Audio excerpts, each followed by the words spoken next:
Living. This week we have on my dear friend Elise, also my younger sister's best friend. I've known her for a very, very long time, over 20 years at this point, and she's very close to our family and a super interesting, smart, beautiful, creative young woman. She works as a project manager at a sustainability consultant here in New York City. She's done a similar type job since graduating college in 2019. And I think it's really cool to hear about her career and what you do in that role. I don't know anyone else that does that. I do, in my world, working in commercial real estate, we do hire these types of consultants when we are doing diligence on buildings we are buying. So it's cool to hear from her perspective what it's like to work at one of these, consultant companies that are hired by developers or owners of commercial real estate. So that's the episode we'll have. We'll get to release it very shortly. I just wanted to say thank you so much for tuning in again. I'm so grateful and so excited about this podcast. I absolutely love doing it. It's my favorite part of my day. I look forward to doing these interviews, and I would love any feedback from anyone on who you want to have on the podcast, what types of jobs you want to learn from, and what types of conversations you want me to have with guests. So if there's types of questions that you're questioning in your day-to-day life, like, oh, I feel this way about X. Like, do others feel that way? I think I spend this much time thinking about why. Am I alone in that? I am happy to be uh, of service and ask those questions of the guests for you. And also, please follow me on Instagram and on Spotify and on Apple Podcasts. Even if you only use Spotify or you only use Apple Podcasts, maybe just throw me a follow on both. That would be great. Rate 5 stars. Please share with your family, friends, group chats, people at work. It would mean the world to me. So, yeah. And really going to try to continue to get these out weekly. So if you're following, you will make sure to get a notification. That is about it. It's early November. I had an amazing day yesterday in the city. I did a 10K with my friend Caroline, who was on a few weeks ago, the woman with the career in journalism. That's Caroline. And she is very involved she's very passionate about elephants, and she runs or walks this 10K every year in Central Park for a fundraiser to raise money for elephants. So I did that yesterday morning, and it was a gorgeous, gorgeous fall day. It was like 60 and sunny, which is nice for November. And yeah, and then I went out to dinner with my dear friend Alexa, who hopefully will also be a future guest on the podcast, and her friends from home, from high school, and her older sister. So feeling very fulfilled. And today, just catching up on some recordings, as well as we'll spend some time working. We want to get into at some point on the podcast, like asking people more about if their work requires weekend work and like how often they're opening up their laptop sort of outside of working hours and picking away at things, because I think that's like an underrated thing of like having to spend time outside of the office working. And like if you really rack up all those hours, it really can add up. I do it because it makes my week so much less stressful. Like I think there's a world in which I wouldn't have to do this. It's not like I'm getting emails from my managers or anything like that over the weekend saying, Bryn, get this done. But I can think so much more clearly going into Monday morning when I have like a cleared out inbox. I have a good insights into the meetings that I have that week. I already type up some notes or ideas of things I want to talk about in those meetings, because otherwise, as soon as Monday morning hits, I have just overwhelm of like calls, meetings, and I don't know when the actual work is supposed to get done. That said, I just made that sound like, oh, that's great that you do that. And oh, that must make your life so much easier. Yes, but let's not forget, those are more working hours. So that I could be doing other things. So, I'm curious if other people have that experience as well. And then the other thing I just kind of wanted to quickly touch on is maybe this is just me as someone that needs to get off social media, but I think that a lot of social media users, like people probably in their 20s and 30s, it looks like these days that everyone is like an influencer and that is their main time job. And like you just constantly see, day in the life of like, how I quit my corporate job and now like I'm a full-time content creator. I just I don't know the numbers, but I just wanna remind everyone that, like, most people are not doing that, and so it might look like that on social media, but just come here, listen to this podcast. There are so many people that are doing so many other things and working in corporate America, working jobs off that are offline. Just remember that there are many, many jobs that are off of the internet, and you're not alone if you are in one of them. So please enjoy this episode with Elise, and yeah, thanks again for listening. Welcome to Make a Living, Elise. How are you? Thank you. I'm so excited. I'm good. How are you? So I feel like good. this has So been a happy. long time coming. It really has. And let's show off our matching glasses And our and our sweaters. sweaters. So Elise wore this sweater to, I'm going to take my glasses off because it's easier for me to see. Elise wore this sweater to Drew's wedding a few weeks ago. And I was like, and this was before it went viral on Is it TikTok now and viral? viral. Like, I even wore this the other day shopping to, like, stores that were not J. Crew, and they were like, "Oh, you have the rolled neck, like, love to see the rolled neck." That's so funny. It's like a viral sweater now, Well, but yeah, it's you like just have they brought it back from the 90s or whatever. yeah. I got it in this, and now I have it in 2 other colors as well, so that's really I classic was for me. I thinking of just getting another color as well. just go I big. love I got the it. brown, and then my mom, for my birthday, got me brown with white stripes. Cute. So, for the listeners, Elise is Drew's best friend from growing up, and I've known her for a very long time. And she lives in Brooklyn, New York. And Mm. Elise, what do you do for work? I am a building sustainability consultant. And what does it mean to be a building sustainability consultant? We, well, I'm really a project manager at a consulting firm that has all sorts of building services. So we have like an envelope team, commissioning, like energy team. So we're really just helping developers and or architects, mechanical engineers, etc., build buildings that are going to be use less energy, be more durable, more comfortable, essentially just more valuable is where it's driven from. Nice. And these are generally commercial buildings, right? Not like houses. I actually mostly do multifamily buildings. Okay. So like big Yeah, apartments. large apartment buildings, like 200 apartments sometimes. Awesome. Love that. And so Ugh, when you were in college, you went to UMass Amherst. Did you mhm. study engineering or anything related to what you're doing now? Yeah, I actually let me take my sunglasses off. Um, I forgot I had them on.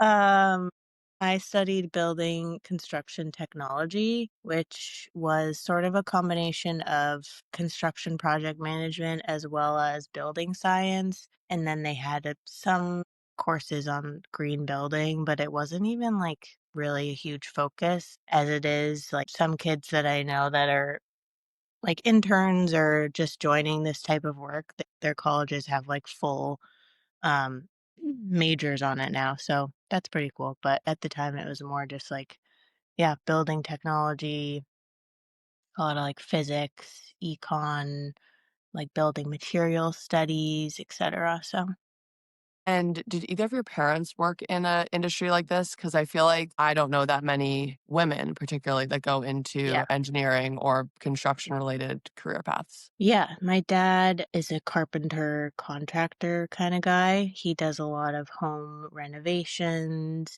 and, yeah, he's been doing that for, like, most of his life, so when I was in high school, I think in college, I used to work with him in the summer, and we'd be, like, building decks and demoing bathrooms or whatever, and yeah. I feel like to your family, and you're also, I should have probably mentioned this up top, but you're one of 3 sisters as well, which is a Yes, critical. the Also, youngest, just like did Miss Drew. I also just heard your cat Lou, I think. Yes, he's here. Sweet Lou. So, Yes, okay, sweet, sweet little. I'm gonna take a quick segue or go on a tangent, is that Elise and Drew lived together in Brooklyn for, like, 4 or 5 years post-college. They're both 28 now, Elise and Drew are, and Elise has a little cat, Lou, who's super cute. And I spent a lot of time during, like, COVID times and when I was still in Boston visiting Drew and Elise, and it was a very fun time in their little Williamsburg apartment. Okay, so I was gonna say too, you have the 2 sisters, and all 3 of you are very creative from what I don't know your sisters as well, but from what I've learned from you. One of them does photography, and just creative people all around. You also knit and crochet on the side. You have very amazing sense of fashion, and I feel like Oh, this career path has maybe allowed you to lean into your creative side a little bit. Would you say that's the case? I don't think so, honestly. Okay. Or creating, or you are, like, Yeah. I think creating. I love having hobbies and creating and like, knitting, sewing, all of these things. I think I just do naturally, but I think my sisters took it as their careers, me as a graphic designer and then Sophie's, yeah, photographer. And they were both sort of like right when they got out of college, very sure that they were going to do that. I think when I was younger, yeah, I was in all the art classes and such, but I was never like, this is going to be a job for me. Mhm, There's always the kids in the art class that you're like, that's going to be your job forever. I wasn't really one of those, but yeah, somebody had to take on the family legacy as well, of men in course, of construction. course. Of course. And also go just touching on college, one more thing. I remember you did, I think, was it an internship in Vermont or a summer? Will you talk a little bit about that? That sounded super interesting, and I feel like a lot of people don't know Yeah. about that program. Um, yeah, so when I was at UMass, I don't even remember how I found this school, but there's a school in Vermont in Waitsfield, Vermont that does their design build kind of trade school. It started in the 60s, I think, with these architects in that valley area that were just trying to build more creatively and differently and experiment with building and home building. And then they started teaching courses so you can take like carpentry, home building, building science, drafting, all sorts of stuff there, woodworking. And then they have a semester program through UMass Amherst that it's really small. They take like 12 or 15 kids every year, sometimes even less, I think. And they take on a project sort of in a nonprofit way. And yeah, the client comes in. So our client was the Vermont Huts Association. So the owner that was starting it at the time came in and kind of described his vision and like where the hut's gonna go. It was a backcountry ski hut.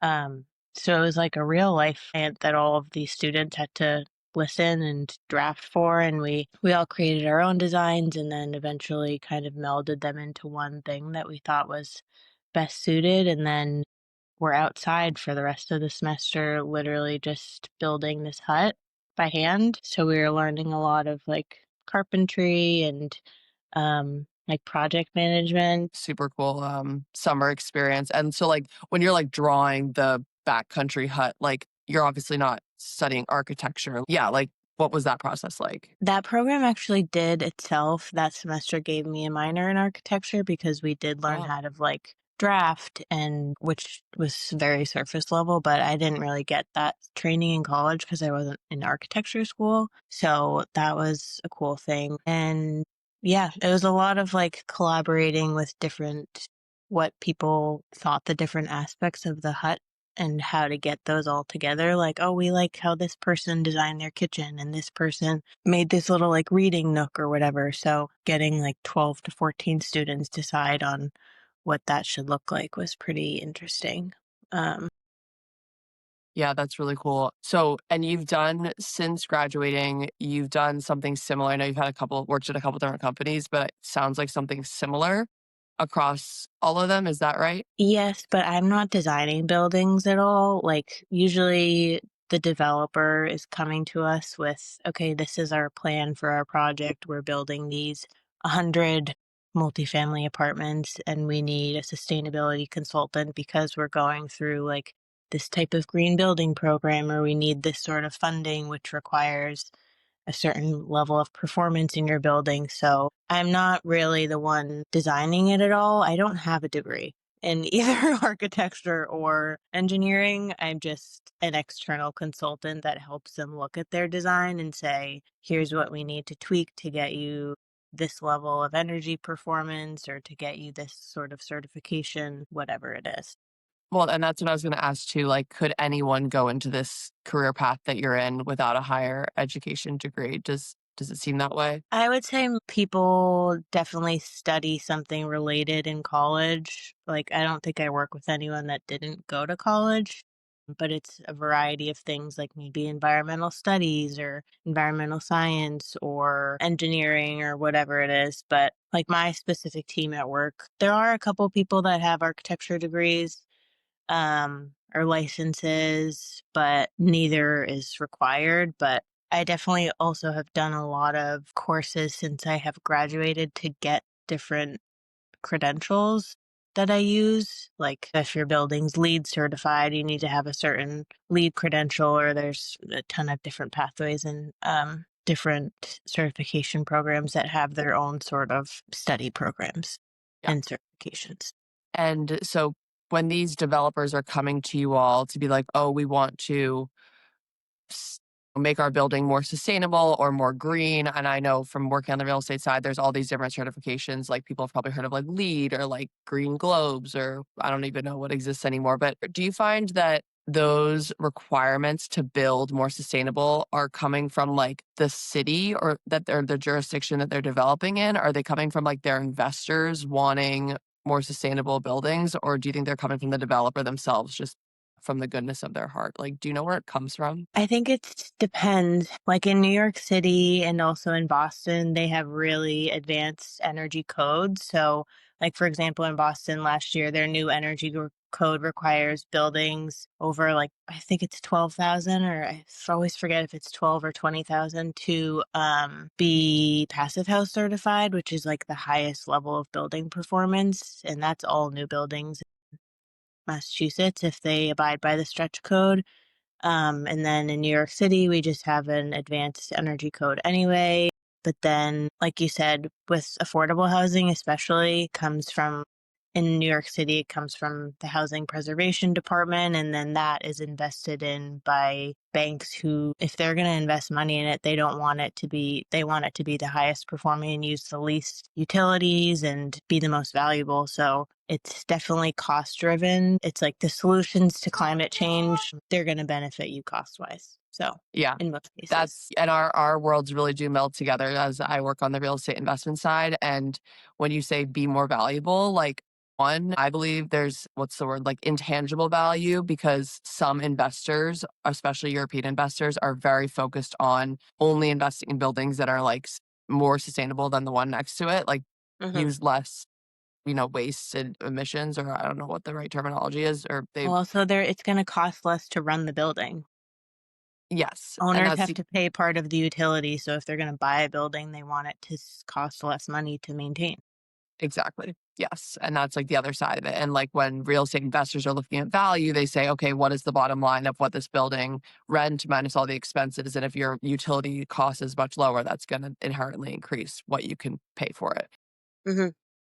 So that's super cool. Okay, and so then getting in the weeds, this is my last question about, like, the weeds of your job.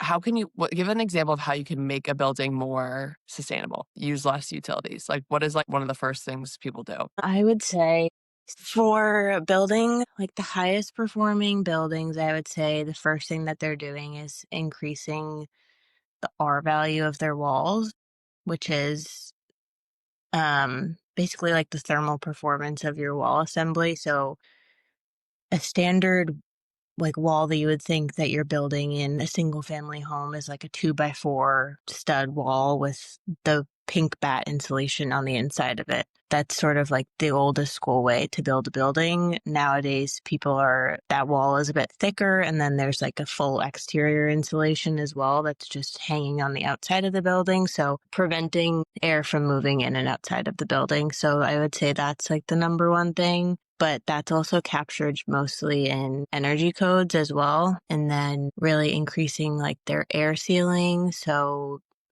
air is not flowing in and out of the buildings. It's like, when you live in an apartment and you have really leaky windows or whatever, Mhm, your conditioned air is just going right out and you're wasting all of that energy to condition your air, and then it's just escaping out the window. So, details like that. And then there's a huge focus on the mechanical part of it as well, of what sort of systems you're heating and cooling your buildings with, and like the sizes and the efficiencies of those. So that's Mm. definitely the second thing that we're usually looking at. Yeah, it's like it's not only it's like both the systems and then also like keeping the air tight, it Yeah. sounds like. And then how impactful, I know a big thing a few years ago when I was working on the lending side of real estate was like low flow toilets and faucets and stuff. Do those work or do people just end up replacing their shower heads?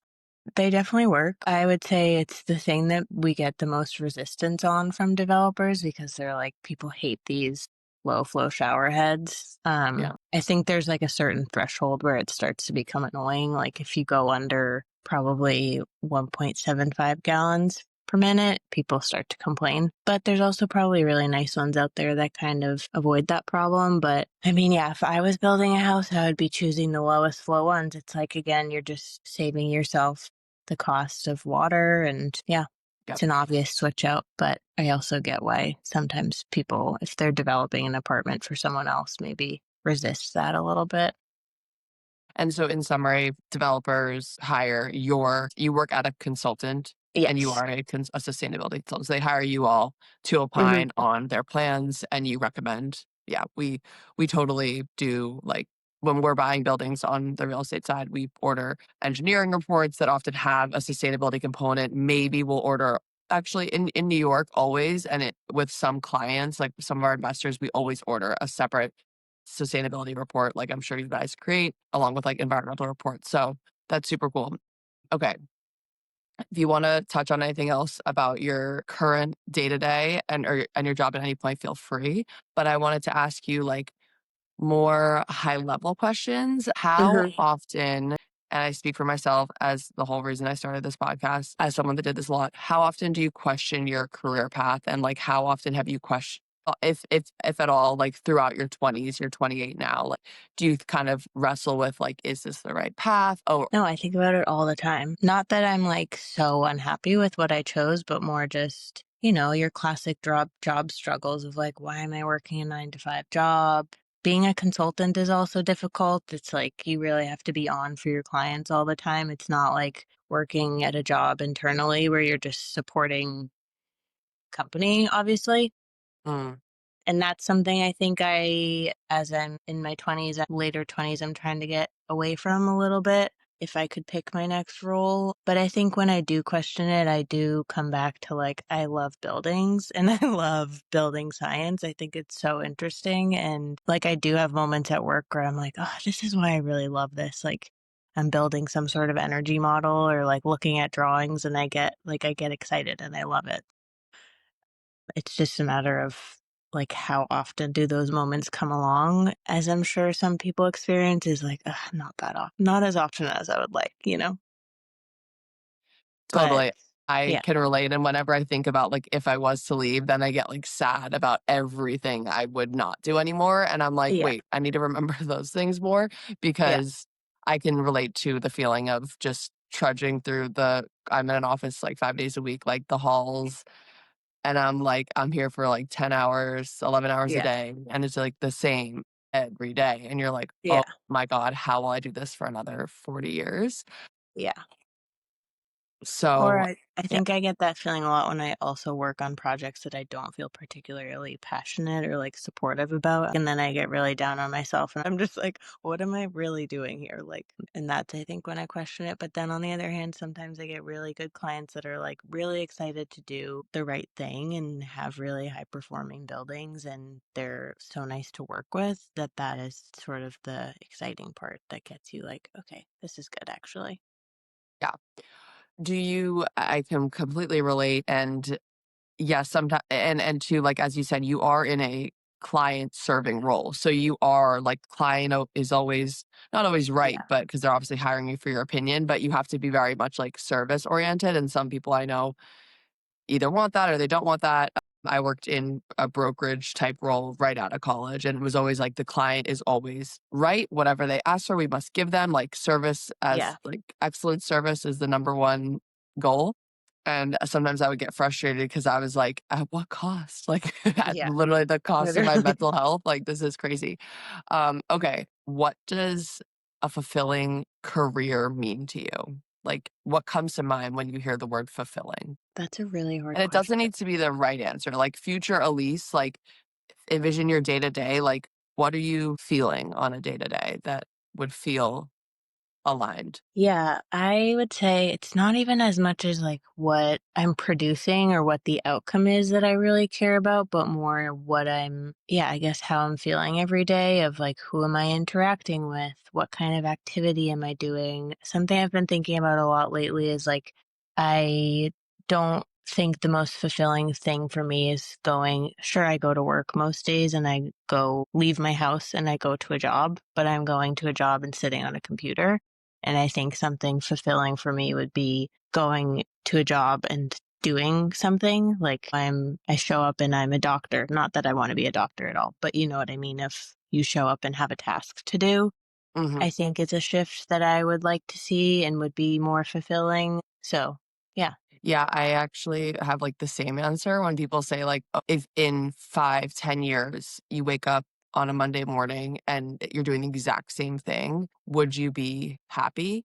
And unfortunately, sometimes more than often, my answer is no, and I do think, though, for me, a lot of it is the way I feel, like, it's Hmm. the mindset and the feeling, and I think there and I this is why I wrestle with it so much, is I think there how can we know if it's the job or if it's your mindset or if it's a mix Yeah. of both, because it's like I would not want to at this point walk away from the 10 years I've developed in my current career. Hmm. So I'm like, "Bryn, just shift your mindset when you're having bad days, like, and just, like, just do that." I would love to wake up on a Monday morning and feel, like, really excited and happy and, like, also relaxed, which, of course, that's everyone's dream, and Yeah. work can be stressful. I feel like my life is lived in, like, these during the week, really narrow slivers, and everything else in between is work, and I would love for the in between to not feel simply like work and more like all kind of aligned, like, it's all kinda mixed in terms of my feelings, like, I'm like, "Alright, my Yeah. mornings, I can, like, zip through my workout, that's a great part of my day, but it's, like, so fast, I can barely even understand what's happening, and then the end of the day,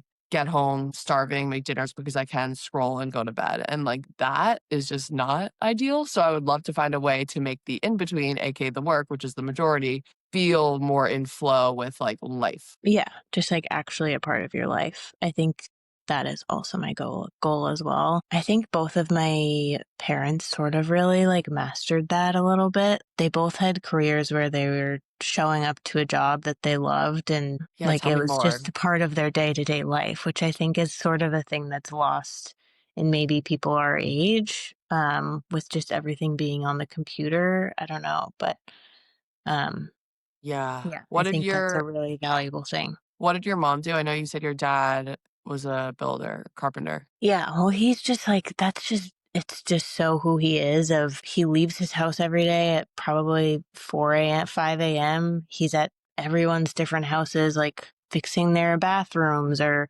redoing a kitchen. Then he works at these banks and he redoes these banks and he knows and then he's going to his like the lumber yard and seeing all his friends at the lumber yard. Like it's just Yeah, the very fiber of who he is like all these people that he works with and what he does. And he enjoys it so much. And yeah, growing up, my mom was a model. And I think she had so much fun doing that she still does it now a little bit. When I was in like middle school, she went to school for nursing and now she's still a nurse. But during COVID, she was like, you know what? I really miss this and just started doing it again. And goes to these shoots and sits on sets and like I think she just loves being there and like it's not her career but she just loves it and she goes and does it on the weekends anyway. So, that's so but cool. yeah, both of them have jobs where it's like, yes, we're showing up to this place, we're showing up to a hospital and doing a job and then going home, but it's a more of an active participation maybe. Yeah, and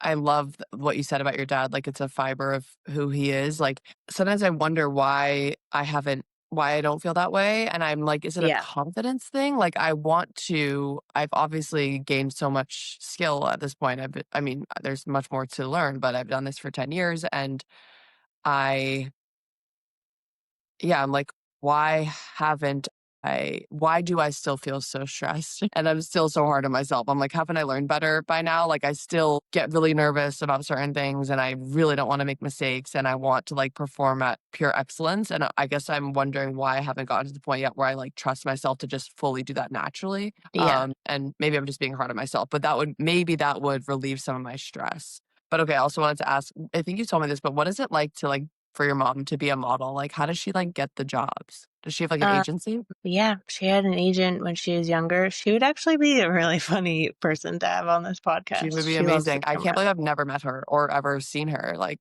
I've heard Really? she's gorgeous. No, That's crazy. I know. Yeah, she started doing it, like, I think right when she graduated high school, and she had an agent in Boston, and she did a lot of commercial work, so she was in a lot of, like, ads that you would see in the paper that you got in the morning or, like, on a CVS box. Like, she has all these little boxes with when me and my sisters were younger, we would go in with her sometimes and be, like, the baby model, so she has all these boxes of, like, baby products with my sisters on them, Oh my gosh, I love that she that. was modeling for. And yeah, now she does more, like, she'll be an extra in a movie or on a TV show, which she likes doing, so. That's super cool. Okay, and outside of work, you touched on Mhm. your crocheting and maybe something else, but what like okay, so actually let's first talk about location. You live in New York and Yeah. Brooklyn, and you're Mhm. from Mass, similar to me. You just always felt that joie de vivre for New York City. I think when I graduated, I went to school at UMass Amherst, so I went to school with so many. Everyone was from Massachusetts, and, like, I think 40 kids from my graduating class were at UMass, so I just saw them all the time, and I was just like, "I don't wanna go to have this experience again in Boston," because everyone then just moves to Boston after that. I just kinda wanted to do something different, and yeah, I Boston didn't feel like it was really inspiring to me, but now I also like, I know I'm gonna move back to Massachusetts at some point, so sometimes I'm like, "Ugh, I just, like, missed out on all these years with, like, building a really big community there and whatnot," but it's also always there.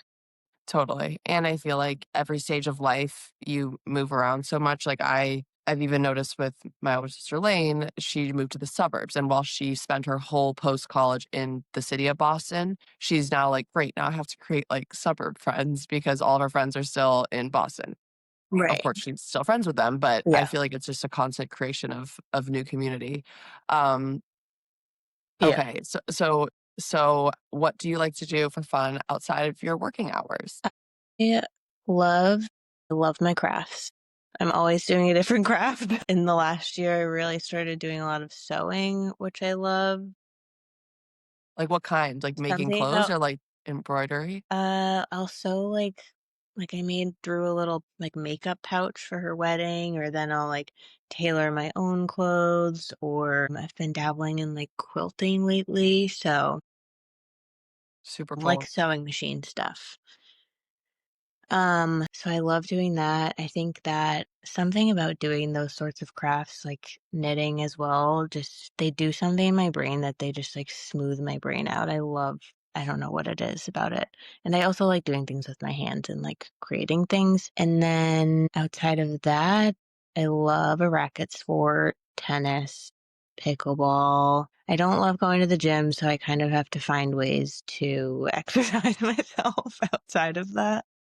Soccer, right? Or do you not do that anymore? I don't really play soccer anymore. I did play soccer in New York for like 4-ish, 5 years, which I love. I've been thinking about getting back into that. And then, yeah, I would say it's like when you live in New York, it's also just kind of your hobby of like, we're going out to dinner, we're getting coffee, walking around, etc. I also love crafts. My mom is major artistic craft woman, and Yes, I love her. definitely got that. And I will say Drew was not crafty at all. Like, she really hated it, but she has gotten into making those, like, Weeble things. Hmm. What is that I what they're know. called? I remember sitting with her on the couch and trying to teach her, like, how to do. I'm not really a big crocheter, but she was trying to learn it, and, like, she had a couple times where she just completely had it in a big knotted ball, and I was like, Have you ever have you ever considered selling your stuff, like, an Etsy store, or is it just for fun now? There's a while where I was like, "Oh, I could knit sweaters and sell them and, like, sell them for a lot of money, whatever," but then I'm like, it kinda takes the joy out of it when you have to sit down and knit for, like, 8 hours a day. I don't really wanna do that, but something I was thinking about was, like, thinking about my New Year's resolutions already. Next year, finding some sort of craft fair that I could enter and just have a table where I can sell whatever I've made over the year, like, if I get into sewing some sort of little hat or scarf or whatever, just create a bunch of stuff knowing that I have this deadline of, say, the craft fair's in May and just work towards it all year. I think that would be really fun That's awesome. just to give myself a little goal. Yeah. That's awesome. And I think I mentioned on the last episode, I'm working with a career coach now for the podcast, and it's Mhm. been really interesting. And I kind of joke about it, but like we are truly treating the podcast like a business, and I am an entrepreneur for the podcast. Love. And so Yeah. when you get into that mindset, immediate like or my instinct, I shouldn't say everyone's, but obstacles like enter you're like, oh, it's like taking away the fun, or oh, I can't do that because of X. There's no like right way to do anything. Like just follow what Mhm. feels right. And you didn't even say this, but say you're like starting to create things for the craft fair table and you're like, oh, I need like 10 sweaters in order to like sell a sweater. It's like, why don't you just do two Yeah. sweaters, two scarves, like two hats? Like Yeah. Just do it whatever you doesn't feel like doing. Yeah. literally, like, who gets to say what the right way to do it is? Yeah, and it's really interesting how, like, a reframe can completely change your attitude. Like, I'll share this is now I'm going on a tangent, this is unrelated to what you just said, but I found it interesting. I was saying how the social clips of it all that I've been doing on Instagram for the podcast have been challenging to sometimes I'm like, all right, I've done what I've done, but I'm like, how can I really keep this going? Because I don't know if I will ever be like I Mhm. see like influencers or content creators like hammering out like stories and they're doing videos of themselves talking in public or even not in public. And I'm like, I don't know if that will ever be me. So should I just like stop now with this all? And then I realized No. but then I also realized, 1, I don't need to do it that way because that's not the point of this is to, like, sell clothes or makeup or whatever, but 2, the whole reason I'm doing this is because I felt very alone and uh, yeah, like on an island. I felt like I was the only one when I was in my 20s that like questioned their career path or struggled mentally at work or like just in general struggled, period, still do. And so I want to, one, help people that to feel less alone and also help them potentially find new interesting career paths that they haven't heard about before. And so when I was able to reframe it that like I'm helping, I was like, oh, I can so easily do that. Like these videos are to Yeah. help. They're Like, you're not to already just doing extra. Yeah. they're not to like yeah, they're not to like sell like what was getting to me was like the self-promotion. And I'm like, I'm not trying to promote myself. I'm trying to like help people. So just the Yeah. switch of that made it be like now like I don't care at all if someone sees me in public like filming myself. It's all for the greater good of helping. So it's crazy how nothing can change except your mind and like everything changes. One more question about your job that I forgot to ask is what types of like skill sets? I know you mentioned like potentially a major or a minor or something in higher education somewhat related to environmental studies or Mhm. sustainability or building or would be probably critical. What about like skills are really good in the job that you have? I would say project management is, like, the biggest skill, which is very broad. Like, managing a wide variety and, like, 15 to 20 clients at a time, and then my role is also I'm managing all of the different service lines that we might be providing this client. So, like, I'm maybe not providing that exact service, but I'm coordinating with the person that's on this other team that I work with and making sure that they know when deliverables need to be and just organizing all of that is, I would say, probably the most valuable skill. And it's like so easy to just be a bad project manager. So I would say that's like the number one skill, and probably communication, like overly communicating to people, making sure you're clear on what everyone's expecting. So that, like, I had I have this sort of mentor, old boss, that she would always say it's like not our job to know everything about building science or like technology, whatever. We're not trained in that field. We're not the building scientists. We're just the people that are conveying that information to a client. So, just being able to find answers. What you said too, being clear about, like, expectations and, like, what the final product will be, like, ahead of time is, I feel like, everything in, like, every job. Because the worst is even if you're just working internally with someone on your team and you ask them to do something and it comes back and it's not at all that, it's like you've now wasted a week because you weren't clear with, like, what you actually wanted. And so Yeah. sometimes over communicating at the beginning and being like, "And this is exactly what I want it to look like," that's huge. And project management, I think, too, applies to a lot of jobs, but I'm glad you said that because I feel like a lot of people first think of, like, attention to detail or, I don't know what. That's a good answer, and, from what you've told me, like, very, very critical and, like, timelines and knowing, I think with project management, at least from what I've heard, we deal with it a little bit when we enter like due diligence. Like when we're buying a property, you only have Hmm. like 30 days to do due diligence or maybe slightly more, but and you have to like line up getting all the third party reports, like the one that you provide, like the sustainability one and the site inspections and that, and you have to get that before Yeah. you go to investment committee or something. Like you have to think ahead 3 weeks and back and make sure everything is really the margin of error in terms of days is like one, like, you really can't miss a Yeah. beat, and it can be, it's you have to do a lot of projects until you realize, like, what sequences come after one another.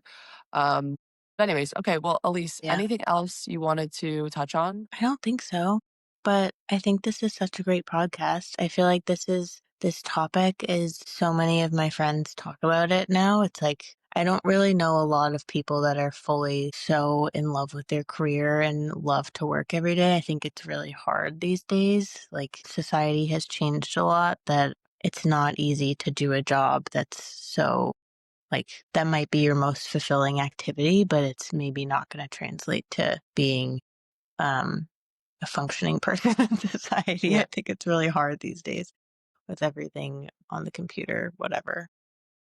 I completely agree. So, yeah, I think it's something that everyone's talking about all the time. And I think it's a great conversation, a great mission. Thank you so much. And, yeah, love you, love hearing about your job, and again, it's, like, pretty closely related to mine, honestly, so we can sometime work I together. know.